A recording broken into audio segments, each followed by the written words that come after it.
오늘 아침에는 이상하게 오늘 이 시간이 되니까 11시 정각이 되니까 이 강대상하고 저 위하고 햇빛이 연결돼서 이렇게 햇빛이 환하게 여기에 비추고 있거든요. 하나님께서 우리를 축복하실 그런 계획을 갖고 계신 줄 믿습니다.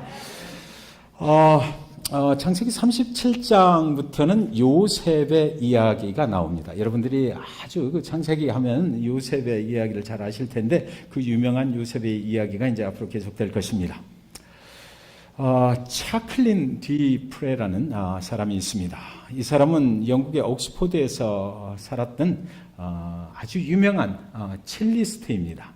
그래서 얼마나 그 첼로를 잘 연주를 했든지 그가 첼로하는 장면을 여러분들 혹시 인터넷을 보시면 보실 수가 있을 것입니다. 근데 그분이 하실 때 보면 너무나 열정적으로 그 음악을 연주를 하고 땀을 막 흘리시고 오케스트라와 같이 협연을 하고 이럴 때 참 그걸 보면 음악에 대해서 무지한 저도 야 정말 좋다라는 이런 생각을 아니할 수가 없습니다. 그녀는 42살의 젊은 나이로 그 생을 마감한 그런 사람입니다.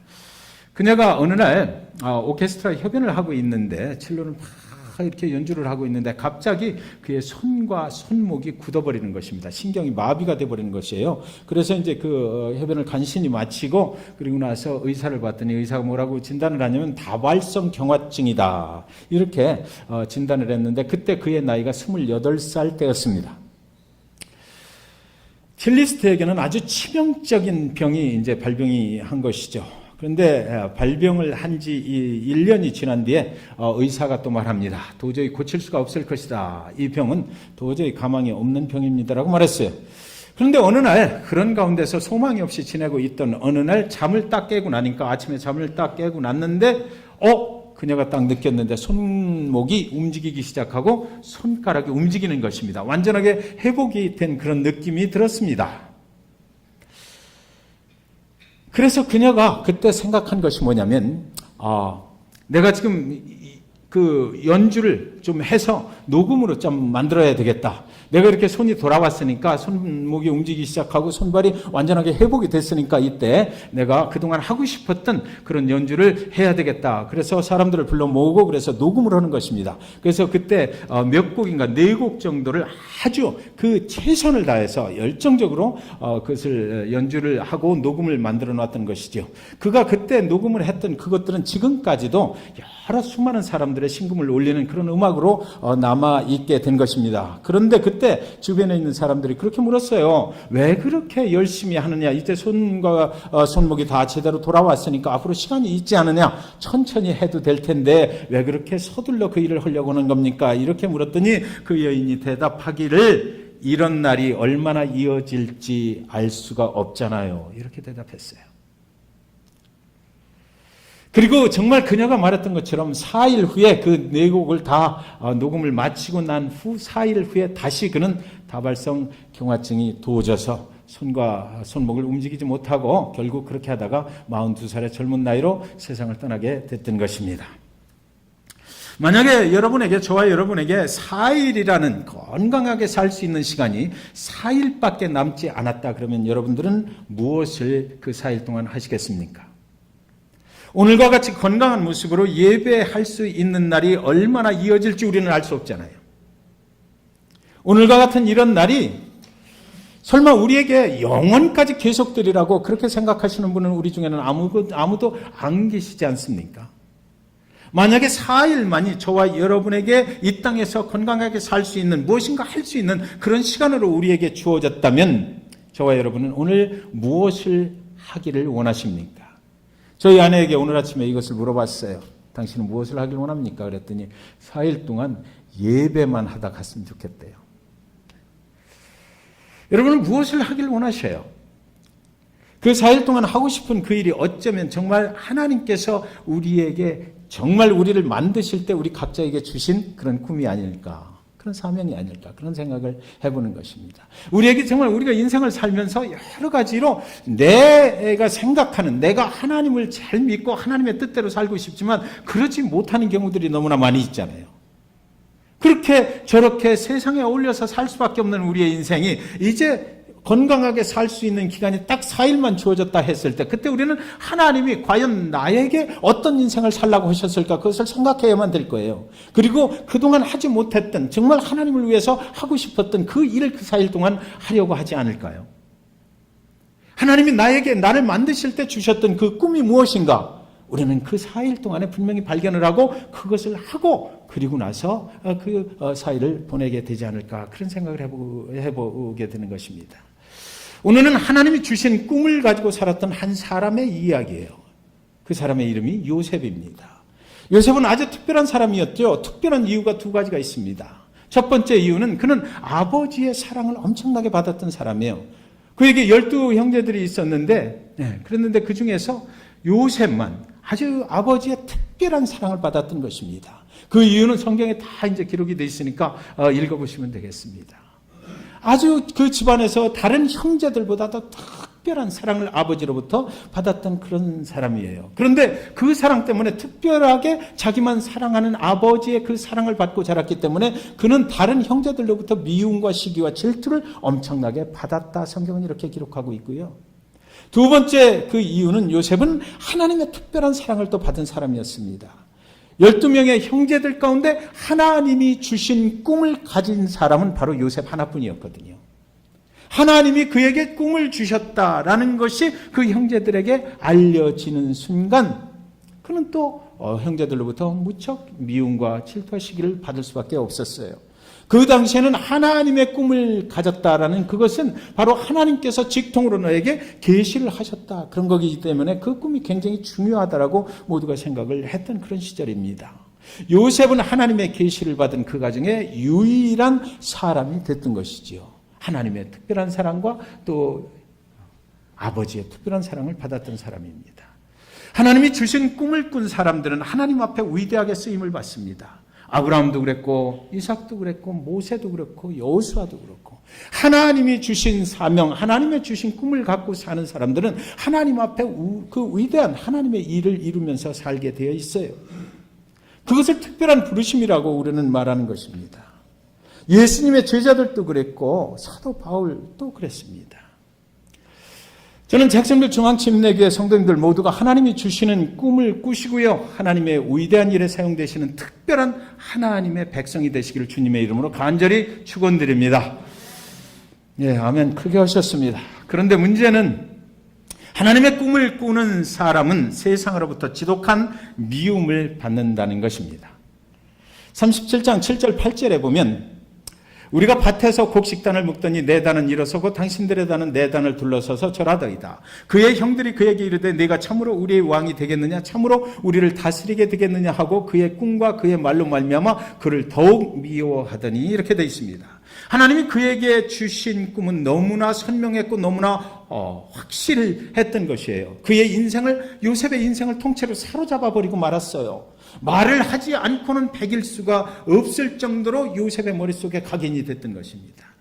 형들의 곡식단 11개가 요셉의 곡식단에게 모두 다 절을 하더라는 것이었어요.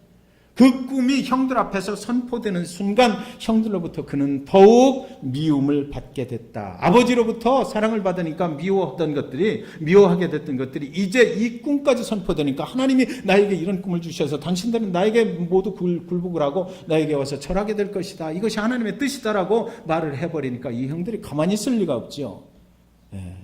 굉장히 미움을 받게 됐다. 하나님의 꿈을 꾼 사람은 그의 인생이 시작되기를 어디서부터 시작된다? 미움 받는 데서부터 시작될 수밖에 없다라는 것이에요. 그런데 그날 밤 다시 또 꿈을 꾸었는데요. 그리고 그는 더욱 미움을 받게 됐다. 이렇게 성경은 기록하고 있습니다. 9절 11절에 보면 요셉이 다시 꿈을 꾸고 그의 형들에게 말하여 이르되 내가 또 꿈을 꾼즉 해와 달과 11별이 내게 절하더이다 하니라. 그가 그의 꿈을 아버지와 형들에게 말하며 아버지가 그를 꾸짖고 그에게 이르되 네가 꾼 꿈이 무엇이냐 너와 네 어머니와 네 형들이 참으로 가서 땅에 엎드려 네게 절하겠느냐. 그의 형들은 시기하되 그의 아버지는 그 말을 간직해 두었더라 이럽니다. 한 번만 꿈을 꿨으면 좋았을 텐데 이제 또 다시 꿈을 꾸는데 거기에 자기의 부모님도 들어가는 것입니다. 해와 달까지 포함해서. 그래서 11명의 그 형들뿐만 아니라 우리 부모님까지도 나에게 절을 하게 될 것이다. 이런 꿈을 꾸고 또 그것을 말을 하는 것이에요. 미움이 변해서 여기 보니까 이제 시기가 됐다 이렇게 말을 합니다. 가족 전체가 그를 미워하고 시기하고 질투했습니다. 성경은 지금 하나님의 꿈을 꾼 자가 그 꿈을 세상에 선포할 때 미움과 시기와 질투를 받게 되었다고 말하고 있는 것이거든요, 여러분. 그래서 하나님의 꿈이 잭슨빌 중앙침례교회를 섬기시는 저와 여러분 모두에게 임하시고 하나님께서 인도하시는 삶을 살아서 위대한 하나님의 일로 사용되기를 원하십니다. 그런 축복이 임하시길 원하십니다. 라고 하는 그 말 속에는 여러분이 이제 하나님의 그 꿈으로 인해서 고난받는 삶을 살기를 원합니다. 라는 것이에요. 그래도 여러분 아멘이십니까? 네, 아멘. 이 잭슨빌 중앙침례교회의 특징이라고 저는 믿습니다. 고난도 고통도 하나님이 주신 것이라면 감사히 받는다는 의미가 되겠습니다. 요셉의 앞날에 그럼 과연 어떤 일들이 일어나게 되는 것일까요? 요셉에게 아버지 야곱이 형들이 양을 치는 곳에 가서 형들이 잘 지금 양을 치고 있는지 보고 오라고 요셉 아버지가 요셉에게 심부름을 시켜요. 그 심부름을 나갔는데 형들이 세겜 땅을 지나서 도단이라는 곳에 있는 것을 알고 그곳까지 찾아갔습니다.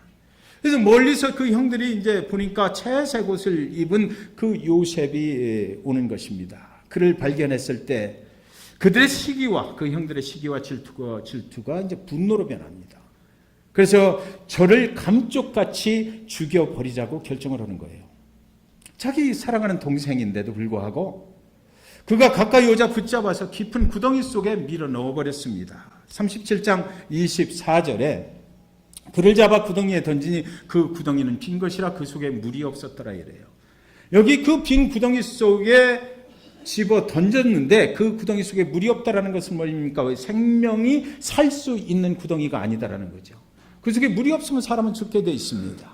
그 속에 집어 넣어버린 거예요. 그리고 나서 이 형들은 웃고 있는 것이죠. 저는 이제 죽었다.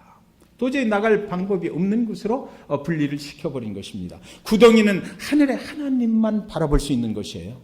그런데 밖에서 그 형들이 하는 소리가 들리는 것입니다. 그의 채색 옷을 완전하게 벗겨버렸어요. 벗겨버리고 구덩이에 밀어 넣어버렸습니다. 세상에서 사랑받던 모든 것들을 싹 제거해버리고 그를 죽음 속에 몰아넣었던 것이에요. 형들이 그 동생을 그렇게 구덩이에 밀어넣고도 전혀 죄책감을 느끼지 않고 형들은 구덩이 가까운 곳에 앉아서 성경을 자세히 보면 음식을 먹었다 이렇게 적혀 있어요. 형들 생각에는 저는 죽어도 마땅하다는 것입니다. 우리를 분노케 했으니까, 우리보다도 특별한 사랑을 받았으니까, 하나님께서 저를 특별하게 사랑한다고 그에게 꿈을 주셨으니까. 그런데 여러분, 이 이야기는 무엇이에요? 하나님의 꿈을 가진 자를 죽여버린다는 얘기는 그 형들은 하나님을 거역하기로 결정을 했다는 이야기가 되는 것입니다. 그때 큰형 루벤이 이제 이렇게는 안 되겠다. 좀 봐주자. 그래서 우리 동생을 이대로 죽이지 말고 좀 살려두자 이렇게 얘기하는데 그 성경에는 뭐라고 되어 있느냐면 우리 손에 피를 묻히지 말자 그러는 거예요. 살려주자고 하지만 그러나 우리가 직접 죽이지 말고 그리고 다른 사람들에 의해서 죽게 만들어버리자 이렇게 하는 것이죠. 그리고 그의 옷에 짐승의 피를 묻혀서 아버지 야곱에게 가서 말하기를 악한 짐승에게 요셉이 물려 죽었다고 말하자 이렇게 결정을 해버려요. 그 구덩이 속에서 요셉이 지금 형들이 음식을 먹으면서 이런 소리 하는 것을 다 듣고 있어요. 요셉이 뭐라고 그랬을까요? 형들이여, 악한 짐승은 바로 당신들입니다. 이렇게 말하지 않았을까요? 그때 마침 애굽의 상인들이 그 옆으로 지나가는 것입니다. 미디안 상인들이 지나가고 있을 때 이들이 이제 저 상인에게 노예로 팔아버려요. 노예로 팔아버리는데 그 값이 얼마냐면 은 20에 팔아버립니다. 은 20을 받고 노예로 팔아버려요. 채색 옷은 벗겨지고 은 20이라는 아주 작은 돈에 팔렸습니다. 그는 이제 더 이상 사람이 아닌 것입니다. 물건으로 취급을 받게 될 것입니다. 보디발의 집에 종으로 팔려갑니다. 보디발의 아내의 유혹을 거절했다가 또 감옥에 들어갑니다. 감옥에서 술관원과 바로의 술관원과 떡관을 만나게 돼요. 그들의 꿈을 해석해주고 그들이 세상으로 나갈 때 자기를 좀 기억해달라고, 나는 죄가 없이 여기 들어왔으니까 나를 꼭 기억해서 나를 좀 구원해 주십시오라고 그렇게 말을 했으나 나간 술관원은 그를 까맣게 잊어버렸다고 성경은 기록합니다. 요셉은 세상으로부터 완전하게 잊혀진 사람이 되어버렸던 것입니다. 그렇게 산 세월이 13년이었어요. 여러분, 하나님의 꿈을 가지고 하나님의 위대한 일로 사용된다고 할 때에 우리는 이런 시간들을 겪어나간다라고 성경 기록하고 있는 것이에요. 사랑하는 여러분, 예수님은 하나님이십니다. 하나님이 이 땅에 하나님의 아들 예수가 되어서 오실 때 그 아버지의 모든 권세를 버리고 죄인의 모습으로 오셨어요. 이 땅에 죄인들을 섬기는 모습으로 오셨습니다. 그러나 사랑했던 유다라는 제자로부터 은 30에 그는 팔려나가요. 이 땅에 있는 죄인들은 호산나 호산나 그를 환영하다가 며칠 뒤에 갑자기 그를 십자가에 못 박아버리라고 악한 짐승들처럼 소리를 질러버린 것입니다. 노마 병정들에게 잡혀서 머리 위에는 가심 연료관을 쓰고 그를 묶어매고 그를 채찍으로 내리치는 것입니다. 하나님의 꿈을 가지고 이 땅에 온 사람이 가는 길이 그랬어요. 그의 얼굴에 사람들이 침을 뱉어버립니다. 십자가를 지고 골고다 언덕을 올라가요. 사랑했던 제자들은 모두 도망쳐버리고 완전히 외면당해버렸습니다. 그의 옷이 벗겨졌습니다. 노마 병정들이 그의 옷을 가지고 장난을 칩니다. 손과 발에 대못이 박히고 그의 몸은 십자가에 달리셨습니다. 하나님의 꿈을 가지고 하나님의 사명을 가지고 이 땅에 오신 예수 그리스도, 그분이 가는 길은 그 길이었어요. 하나님의 사명을 가지고 위대하신 하나님의 일을 이루려고 했던 그 예수 그리스도, 그분께서는 그런 고난의 현장에 서 있어야만 됐던 것입니다. 그런데 사랑하는 여러분 아시나요?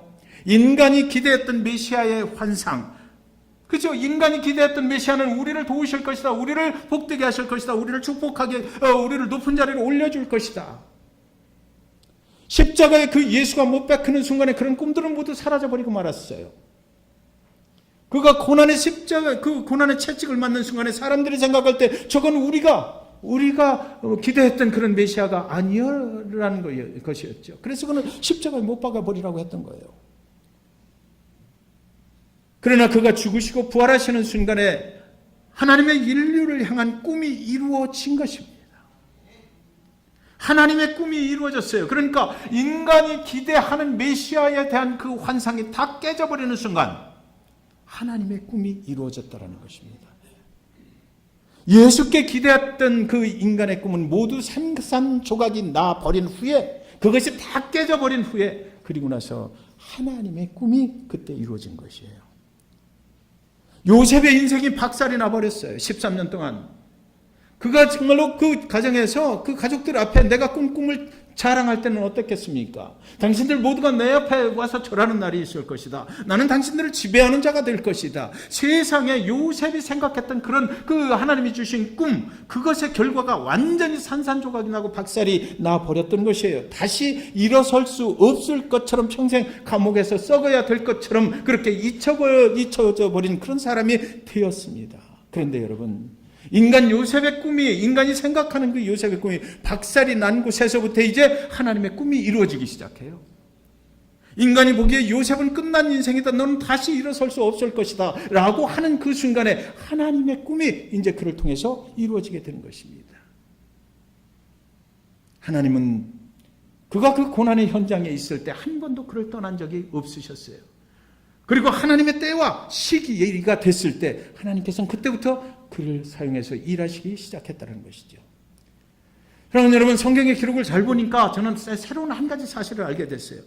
그동안 무슨 생각을 하고 성경을 보았느냐면은 그 보디발의 집에 있을 때도 그 보디발의 아내의 유혹을 견디고 나갔을 때, 감옥에 있을 때도 보면 성경은 그렇게 기록을 해놨거든요. 하나님이 그와 함께 하심으로 그가 형통했다라고 돼 있어요. 그래서 저는 그 생각을 그렇게 요셉의 고백이다라고 생각했었거든요. 오늘 성경 본문을 제가 정리는 했지만 시간상 보여드리지는 않겠습니다. 그런데 집에 가서 한번 읽어보셔요.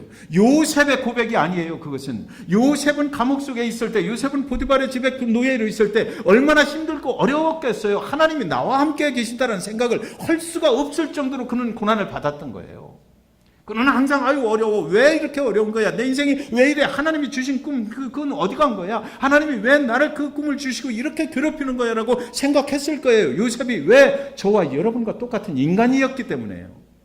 그런데 그 주변에서 보니까 보디발이 보니까 그게 아니거든. 저 요셉이 꼭 죽을 것만 같은데 일어서는 거예요. 저 요셉이 다 포기하고 그냥 뭐 자살을 해버릴 것 같은데 또 일어서는 거예요. 그러니까 그 주변에 있는 보디발과 보디발의 아내가 가만히 보니까 저가 돕는 누군가가 있다라는 거죠. 그래서 그 고백이 그와 함께 하시는 하나님이 있다, 그가 형통했다라는 고백은요, 그 요셉 자신의 고백이 아니고 보디발의 고백인 거예요. 하나님의 꿈을 가진 자가 고난의 길을 갈 때에, 고통의 길 속에 있을 때 그것이 그 하나님이 거기를 떠나지 않았다는 증거거든요. 그러니까 주변 사람들이 볼 때 본인 자신은 힘들고 어렵고 어찌할 바 몰라서 울부짖을 때에, 그때라도 주변 사람들이 보니까 그는 계속 여전히 하나님이 도우신다는 것을 보게 됐던 거예요. 여러분, 하나님의 꿈을 가지고 우리가 살아갈 때 그런 상황을 우리는 겪어나간다는 것이죠. 우리 주변에 있는, 우리는 힘들고 어려워도 나한테 왜 이렇게 힘들게 하는 거야? 라는 생각이 들지라도 주변에 있는 사람들이 볼 때는 하나님이 저와 함께 하시네 라고 보게 된다는 것입니다. 하나님이 그를 포기하지 않게 하셨어요. 하나님이 그를 감당하게 하셨어요. 아까 그 예화도 그렇고, 이 책에 보니까 버텨내는 용기라는 책인데, 이 책에 보니까 그 예화도 여기서 있는 그 예화고요. 여기 보니까 그런 이야기가 적혀 있더라고요. 하나님께서는 하나님의 사람인데, 하나님이 사용하시려고 하는 사람이 고난과 고통 가운데 갈 때 감당할 수 있는 은혜를 주신다 그랬어요. 감당할 수 있는 은혜를 주신다. 하나님 거기 그냥 가만히 계신 게 아니죠. 그것을 견딜 수 있는, 그래서 하나님이 정말 사용하실 수 있는 도구가 될 때까지 하나님이 함께 하시고 감당할 수 있는 그런 능력과 은혜를 주셔서 그것을 잘 통과해 나갈 수 있다고 하시는 거예요. 감옥에서도요, 그가 형통했다, 그가 참 하나님과 함께 했다라는 그 고백은 간수장의 고백이지 요셉의 고백이 아니에요. 거기서 어떻게 얼마나 힘들었겠느냐고요. 그 자신의 고백이 아니고 주변에 있는 사람들이 보니까 저 용태도 잘 견디네, 그가 가끔 기도하는 걸 보니까 그 하나님 때문에 그런가 보다. 그를 도우시는 하나님의 손길이 있구나. 그래서 주변 사람들이 보게 되었다는 것입니다. 노예로 종군으로 사는 것이 뭐가 그렇게 형통했겠어요? 그 자신은 그렇게 고백할 수가 없었던 것이에요. 아무 죄가 없는 요셉이 얼마나 억울했겠습니까, 사실은. 그러나 그럼에도 불구하고 하나님이 그 자리에 함께 하고 계신 것을 다른 사람들이 볼 수 있을 만큼 감당할 수 있는 은혜를 그곳에서 하나님이 공급해 주셔서 견딜 수 있었다는 것입니다. 하나님이 우리에게 꿈을 주시면 우리의 삶은 비극으로 변할 수 있어요. 그러나 그것으로 끝이 아니다라고 성경은 말하고 있는 거죠. 그래서 하나님은 그를 애굽의 총리가 되게 하셨습니다. 결국 이제 감옥에서 나오게 되고 그를 애굽의 총리가 되는 자리로 올려놓으셨어요. 그런데 여러분, 13년이라는 긴 세월이 그렇게 흐른 후에 그가 애굽의 총리가 됐다라는 이 말 속에 우리가 조심스럽게 해석을 해야 되는 부분이 있는 것입니다. 우리가 바라는 성공은 무엇입니까? 우리가 바라는 성공은 그렇게 고난과 고통을 지나고 나서 하나님이 나를 들어서 세상의 높은 자리에 딱 올려주시고, 그리고 세상을 지배할 수 있는 곳에 자리를 만들어 주시고, 그러면 성공했다. 우리는 그곳이 하나님을 믿는 나라가 됐든 우상을 섬기는 나라가 됐든 그거 관계없이 우리가 그 자리에 딱 올라서서 지배할 수 있는 권리를 가지게 됐다라고 그러면 우리는 그것을 성공이라고 생각하는 분들이 많이 계세요. 그런데 여기서 애굽의 총리가 됐다라는 것을 잘 생각하셔야 됩니다. 애굽이라는 나라는 우상을 섬기는 나라지 하나님을 섬기는 나라가 아니거든요. 하나님이 그 요셉을 성공적으로 축복하시는 그 자리에 올려놓기 위해서 우상을 섬기는 나라의 총리가 되게 했을까요? 그 나라의 총리가 되면 뭐를 해야 돼요? 그 나라에서 섬기는 우상신들을 섬기는데 동조를 해야 되지 않겠어요? 그 자리가 성공된 자리입니까? 그 자리가 축복된 자리예요? 저는 절대 그렇지 않다라고 생각해요. 그리고 요셉이 한 번도 성경 기록에 보면 내가 좋은 자리, 높은 자리에 올라가게 해달라고 기도한 적도 없어요. 그 자리에 올라가 있는, 여러분, 우리가 그것이 성공이고 축복이라고 생각해서는 안 되잖아요. 우상을 섬기는 나라의 총리가 된 것이 뭐 그렇게 하나님을 믿는 사람의 입장에서 성공이고 축복이냐고요. 우리의 자녀들이 앞으로 우리가 기도할 때 조심스럽게 기도해야 될 거예요. 이 나라가 앞으로 어떻게 될지, 아까 그 말씀을 드렸지만, 그런 상황 속에서 이 나라의 뭐 높은 자리에 앉아서 그런 것들을 허용하고 그런 것을 뭐 사인을 하고 이런 사람이 돼서는 안 되잖아요. 하나님의 나라, 하나님을 섬기는 나라, 하나님이 통치하는 나라의 좋은 자리에 올라가야지. 우상을 섬기는 나라의 총리가 되게 해서는 안 된다는 말이에요. 그러니까 지금 요셉이 애굽의 국무총리가 됐다라는 거, 거기서 성경은 끝나면 안 되는 거예요. 이건 성경이 잘못된 거잖아요. 하나님이 요셉을 잘못 만들어 버리신 거지. 그것은 하나님의 꿈이 아니었어요. 만약에 그것으로 이 요셉의 이야기가 끝이 난다 그러면 하나님께서는 총체적인 비극을 요셉에게 허락하셨다라고 밖에는 해석이 안 되는 것이에요. 사랑하는 여러분, 하나님은 우리가 사단의 세상에서 주역이 되게 만들어버리려고 하시지는 않아요. 우리의 자녀들이 하나님을 모른 채로 세상에 하나님을 모르는 사람들 위에 올라서는 것이 성공이 아니란 말입니다. 하나님이 우리에게 주시는 꿈은 그렇게 되는 것이 아니잖아요. 여러분, 그렇다면 하나님은 왜 요셉을 애굽의 총리가 되게 하셨을까? 애굽의 총리가 된 후에 그를 찾아온 형들을 만나게 될 때 이제 참으로 요셉이 고백하는 그 말을 들어보면 우리는 알 수가 있어요. 45장 5절에 보면 당신들이 나를 이곳에 팔았다고 해서 근심하지 마소서, 한탄하지 마소서. 하나님이 생명을 구원하시려고 나를 당신들보다 먼저 보내셨나이다. 그리고 또 50장 20절을 보시면요, 당신들은 나를 헤아려 하였으나 하나님은 그것을 선으로 바꾸사 오늘과 같이 많은 백성의 생명을 구원하게 하시려 하셨나니, 그렇게 되어 있습니다. 이게 요셉의 고백이에요. 애굽의 총리가 됐을 때 형들을 만나는 그 앞에서 이 요셉이 고백한 거거든요. 그러니까 자기가 애굽의 총리가 된 것이 나는 참 하나님의 축복을 받았다는 고백이 아니에요. 이것은 그 옛날 하나님이 주신 꿈을 가지고 있을 때 형들 앞에서 자랑스럽게 내가 막 형들이 내 앞에 와서 절하게 될 거야, 나는 그런 사람이 될 거야 라고 그랬던 그 모습들이 싹 그 13년이라는 세월 동안 싹 가시고요, 다 없어져 버리고 딱 두 가지만 남았어요. 첫 번째는 용서할 수 있는 사람이 됐다는 것입니다. 아마 그가 노예로 끌려가고 뭐 구덩이 속에 던져지고 그럴 때 속으로 막 그랬을 거야. 내가 살아나기만 해봐라, 형들 가만둬라, 내가 다 죽여버리지 마, 나 이렇게 했지, 보복할 거야, 이랬을 거예요. 그런데 그 13년이라는 그 고난의 세월을 통해서 이는 사람이 변했어요. 보복하는 사람이 아니라 용서할 수 있는 사람으로 변했다는 것입니다. 예수 그리스도 그분께서 십자가에 못 박아라, 십자가에 못 박아라 군중들이 소리칠 때 그거 십자가에 못 박혀서 그들을 쳐다보면서 한 소리가 뭐예요? 기도할 때 하나님께 기도하면서 저들이 아무것도 몰라서 그러니까 저들을 용서하여 주시옵소서 했잖아요. 하나님의 꿈을 가진 자는 용서하는 사람이 되는 거예요. 하나님이 비전을 주시면 우리는 용서할 수 있는 마음을 갖게 된다고요. 과거의 어떤 일들로부터 보복하고 싶었던 그런 상태를 벗어나서 우리는 모두를 용서하고 예수 그리스도 그분이 하셨던 것처럼 우리도 세상을 수용하고 포용할 수 있는 그런 사람으로 된다는 것입니다. 두 번째는요, 생명을 구원으로 인도하는 사람이 됐다는 것입니다. 그가 그 자리에 있게 하신 하나님의 뜻은, 그 꿈을 주셨던 것은, 오늘 이날에 내가 그 자리에 간 것은 내가 내 영광 받으라고 하나님이 거기다 앉혀준 것이 아니라 당신들이 굴복하는 모습을 보고 내가 좋아하고 이렇게 만족해하는 그런 때를 위해서가 아니라 생명을 구원으로 인도하는 그런 사람으로 만들어 주셨다라는 것이죠. 사랑하는 여러분, 요셉은 하나님의 꿈을 꾸었습니다. 그 기나긴 고통의 끝에서 자신의 것이 아닌 하나님의 꿈이 이루어졌음을 이제 요셉의 고백을 통해서 우리는 알 수가 있거든요. 하나님의 꿈을 꾸면 고난으로부터 시작한다고 그랬어요. 그런데 그 고난의 끝에서 우리는 예수 그리스도를 발견하게 되는 것이에요. 그리스도 그분이 우리에게 어떻게 하셨는지를 알게 됩니다. 하나님이 그에게 주신 꿈은 애굽의 총리가 되는 것이 아니었습니다. 다른 형들에게 절을 받는 높은 자리에 오르는 것도 아니었어요. 그는 용서하는 사람이 되는 것이었고, 그리고 생명을 구원으로 인도할 줄 아는 그런 사람이 되었던 것입니다.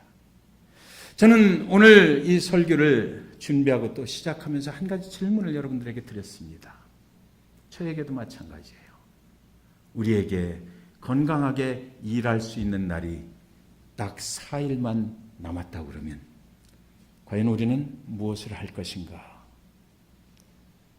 제클린 디 프레 그 사람이 세상을 떠나기 전 회복되었던 그 짧은 4일 동안에 그가 죽은 후에도 그가 남긴 것은 그가 죽은 후에도 영원히 세상 사람들의 그 심령을 울려줄 그 아름다운 곡을 연주하면서 남겼던 것처럼 그가 했던 말이 뭐예요? 이런 날들이 얼마나 오래 갈지 알 수 없으니까 이 일을 해야 된다.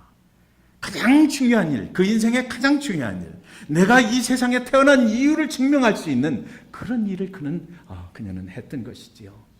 저와 여러분에게 4일이 딱 주어져 있다고 생각하신다면 여러분 무슨 일을 하시겠습니까? 저는 그것이 바로 하나님께서 우리를 만드시고 우리를 창조하셔서 이 땅에 태어나게 하실 때 하나님이 우리에게 주신 사명이라고 생각해요. 여러분은 무슨 일을 하시길 원하십니까? 오늘 남은 날들 중에 하루를 우리는 어떻게 살아가는 것이 하나님이 저와 여러분을 통해서 이루고자 하시는 그런 뜻일까요? 오늘 우리는 건강한 모습으로 여기 나와 있습니다. 이 날이 계속될까요? 영원까지 가지는 않을 거예요. 그렇다면 오늘 중요한 것은 오늘 말씀을 통해서 저와 여러분에게 하나님께서 도전케 하셔요. 너는 4일만 주어진다면 무엇을 할 것인가? 그 일을 오늘부터 시작해야 되지 않겠니 하는 것이죠. 저와 여러분 생각해 보시기 바라요. 남은 날 동안 하나님의 꿈을 이루시는 귀한 축복의 삶을 살아가시게 되시기를 주님의 이름으로 간절히 축원드립니다. 기도하겠습니다.